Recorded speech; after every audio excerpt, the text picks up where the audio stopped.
Après 11 jours d'effervescence, le rideau est tombé sur la 4e édition du MIATO, le marché international de l'artisanat du Togo. L'événement, tenu au centre togolais des expositions et foires de Lomé, a rassemblé artisans, créateurs et passionnés venus de toute l'Afrique autour du thème « La protection des œuvres artistiques, enjeux et défis ». Mesdames et messieurs les chefs de délégation étrangères, Mesdames et Messieurs les directeurs généraux et directeurs centraux, Monsieur le Président de l'Union des chambres régionales de métiers, Mesdames et Messieurs les responsables de chambres de métiers, Mesdames et Messieurs les partenaires du secteur de l'artisanat, Mesdames et Messieurs les professionnels des médias, honorables invités, chers exposants et exposantes, chers artisans.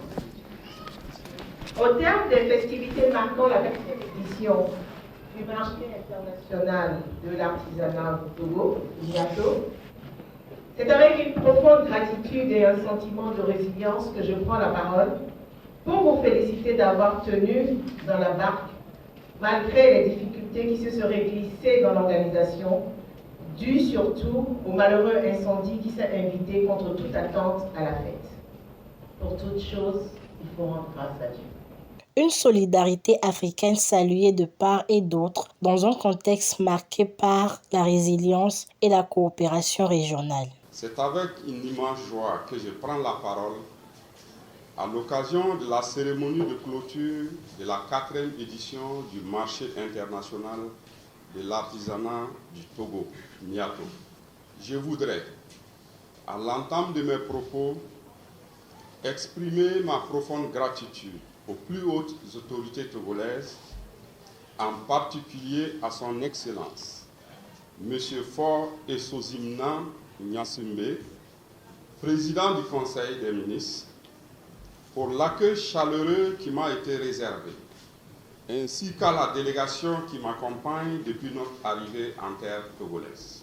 À 21 ans, Aïchatou Aïra, plus jeune exposante du salon, reçoit une distinction qui la propulse sous les projecteurs. Émue, elle remercie les organisateurs et lance un appel à la jeunesse africaine. Je suis très heureuse. Je ne savais pas que ce soir-là, on allait me mettre quelque chose. Donc je suis très fière de moi-même. Et j'encourage aux autres jeunes de faire comme moi. Durant cette édition, plus de 300 artisans venus d'une dizaine de pays ont animé le site. Le Gabon s'y est particulièrement illustré. Audrey Moukani remporte le prix du plus beau stand pour son pays. Je remercie le MIATO. C'est pour la première fois que je participe.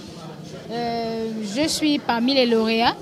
J'ai vraiment apprécié le marché de l'artisanat au Togo. La soirée de clôture a offert un spectacle riche en couleurs et en émotions. Des défilés de mode aux pièces venues du Togo, du Mali et du Burkina Faso ont relevé toute la créativité du continent. J'aimerais tout d'abord féliciter Madame la ministre du Commerce, de l'artisanat et de la consommation locale pour le pari gagné d'une 4e édition réussie, malgré les challenges que vous connaissez, notamment l'incendie. Donc félicitations à Madame le ministre, félicitations aussi à toutes les délégations présentes et plus particulièrement au pays invité d'honneur, le Burkina, qui est venu avec une forte délégation d'exposants et aussi du gouvernement, de leur gouvernement, aussi nos pays amis.